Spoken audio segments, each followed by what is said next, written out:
Hello friends, आप सभी को कवि देव 5.0 यूट्यूब चैनल में स्वागत है। आज की इस लेक्चर में हम लोग 11th फिजिक्स के बारे में अध्ययन करेंगे। जैसा कि हम लोग पिछले वीडियो में संवेग के बारे में अध्ययन किए थे, वहां से हम आगे बढ़ते हैं। पहले लिखे हैं संवेग। तो हम लोग संवेग की परिभाषा पढ़ लिए थे। संवेग किससे कहते हैं, संवेग का फॉर्मूला क्या होता है, संवेग किस किस चीज पर निर्भर करता है। हम लोग कुछ ग्राफ के बारे में पढ़े थे। यहाँ से हम लोग आगे जानते हैं। हम लोग पढ़ चुके थे संवेग बराबर कि संवेग को पी से सूचित करते हैं, इसका फॉर्मूला होता है mv। इसमें हम लोग पढ़े थे कंडीशन 1 में m को कांस्टेंट लेंगे। कांस्टेंट का मतलब होता है नियतांक। यदि हम m को नियतांक लेंगे तो p समानुपाती हो जाएगा v। वस्तु का संवेग बढ़ेगा तो वस्तु का वेग भी बढ़ेगा। अगर वस्तु का संवेग घटेगा तो वस्तु का वेग भी घटेगा। तो इसमें हम लोग ग्राफ पढ़ लिए थे।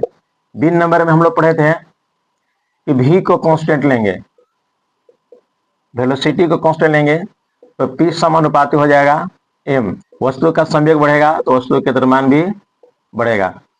हम लोग ग्राफ यहाँ से पढ़े थे, स्लोप भी यहाँ से निकाले थे। हम लोग यहाँ तक पिछले वीडियो में बातचीत कर लिए थे। यहाँ से अगर आगे बढ़ा जाए तो यहाँ से अगर फॉर्मूला निकाल लेंगे v बराबर, तो सूत्र हम लोग प्राप्त किए थे p बटा कितना m हो जाएगा। यहाँ से भी निकालेंगे m आ जाएगा, नीचे p कहाँ चल जाएगा ऊपर। इस कंडीशन में हो जाएगा p को कांस्टेंट लेना है। वहां हम लोग किसका कांस्टेंट लिए थे, m का कांस्टेंट लिए थे और v का कांस्टेंट लिए थे। तो उस कंडीशन में ग्राफ अलग प्राप्त किया गया था। अब यहां से क्या कहता है कि p को कांस्टेंट लेंगे। यदि किसी वस्तु का संवेग नियतांक लेंगे, नियत रखेंगे, तो हो जाएगा v इनवर्सली प्रोपोर्शनल 1/m हो जाएगा। यदि किसी वस्तु का संवेग बढ़ेगा तो वस्तु का द्रव्यमान घट जाएगा, और यदि वस्तु का द्रव्यमान घटेगा तो वस्तु का वेग बढ़ जाएगा। इसका ग्राफ यहाँ से प्राप्त होगा। ग्राफ खींचने के लिए दो लाइन हम लोग खींचते हैं। यहाँ पे एक्स एक्सिस लेंगे, यहाँ पे वाई एक्सिस लेंगे। यहाँ पे मूल बिंदु लेते हैं जिसको ओरिजिन कहते हैं। तो वाई एक्सिस पर हम वेलोसिटी को रखेंगे जिसका मान यहाँ पे बढ़ रहा है। अब एक्स एक्सिस पर हम लिखते हैं एम, एम का मान क्या होगा, घटेगा। तो इसका ग्राफ इस तरह से प्राप्त होता है। इसको बोलते हैं वी इनवर्सली प्रोपोर्शनल 1/m।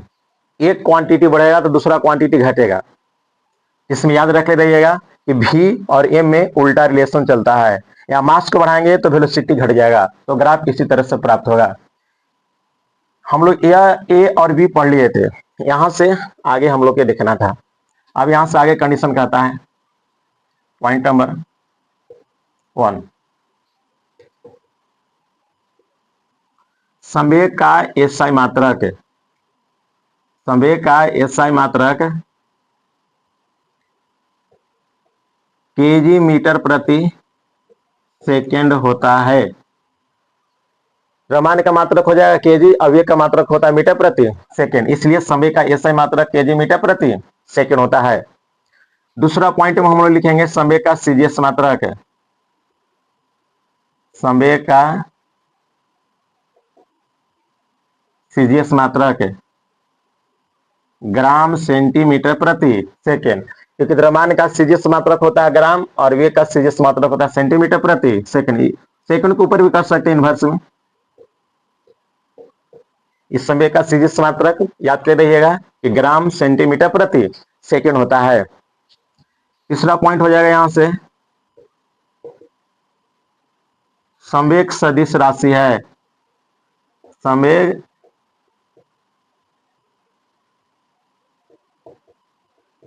संवेग सदिश राशि है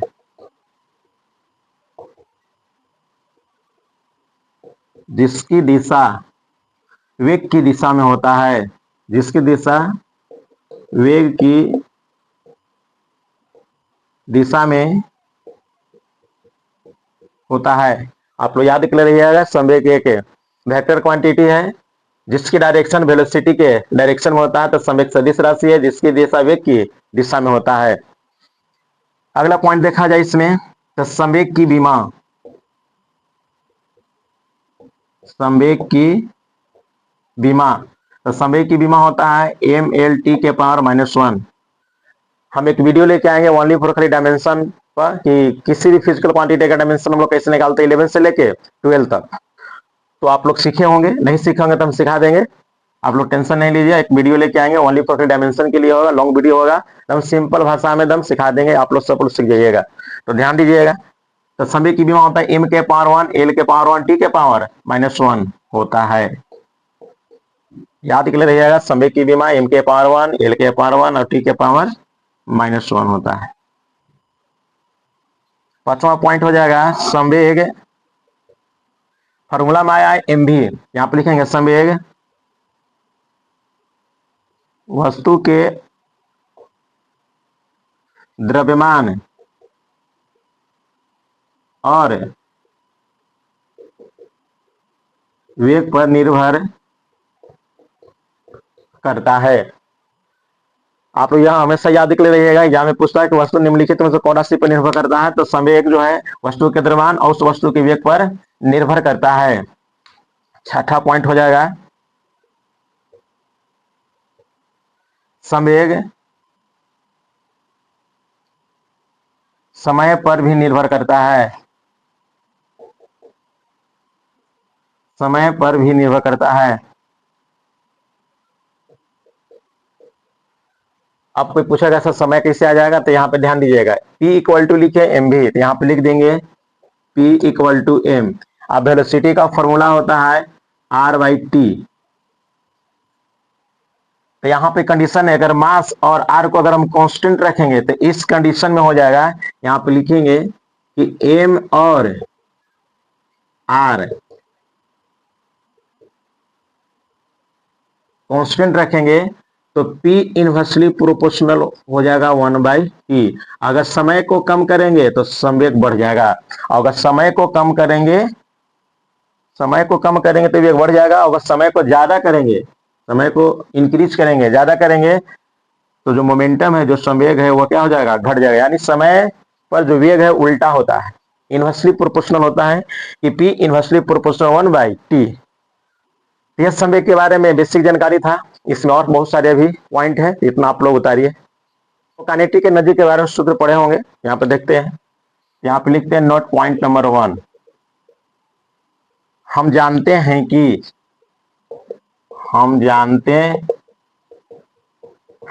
तो क्या जानते हैं, तो काइनेटिक एनर्जी बराबर सूत्र होता है 1/2 mv²। काइनेटिक एनर्जी का दो फॉर्मूला होता है, एगो फाइनल वेलोसिटी के सापेक्ष होता है और एगो इनिशियल वेलोसिटी के सापेक्ष होता है। फाइनल वेलोसिटी में भी लिख सकते हैं, इनिशियल वेलोसिटी में लिख सकते हैं।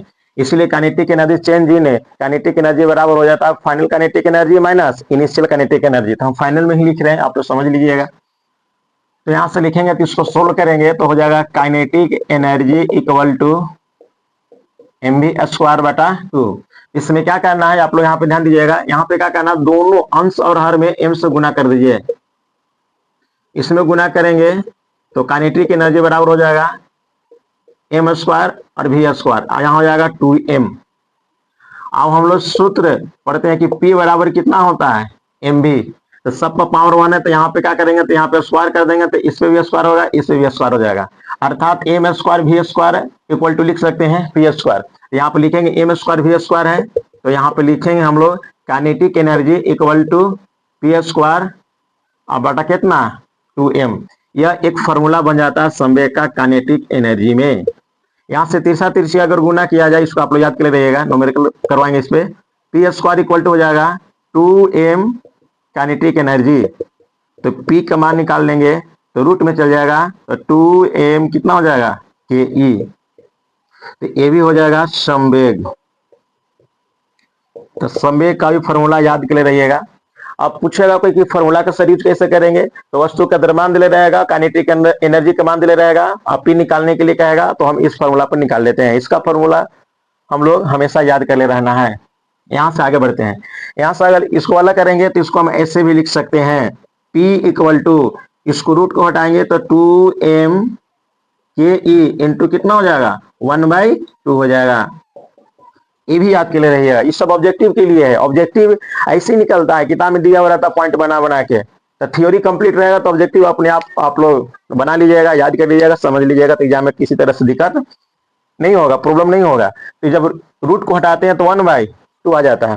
यहाँ से अगर पॉइंट अगर और यहाँ से एक्सप्लेन किया जाए तो दूसरा पॉइंट यहाँ से पूछ देता है कभी कभी ऑब्जेक्टिव में, P जो है हमेशा रूट अंडर एम,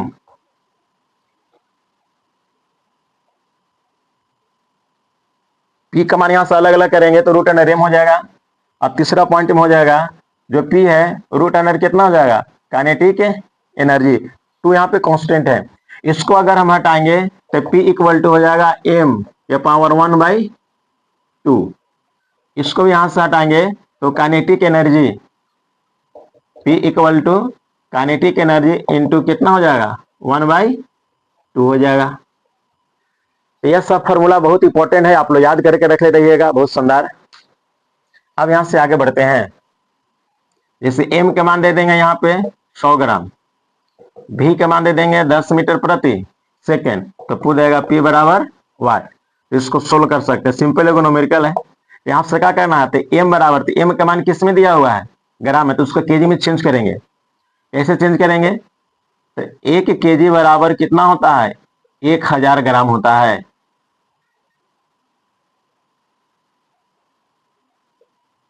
एक केजी बराबर तो 1 ग्राम में कितना होगा, तो 1000 नीचे आ जाएगा, तो 1/1000 केजी।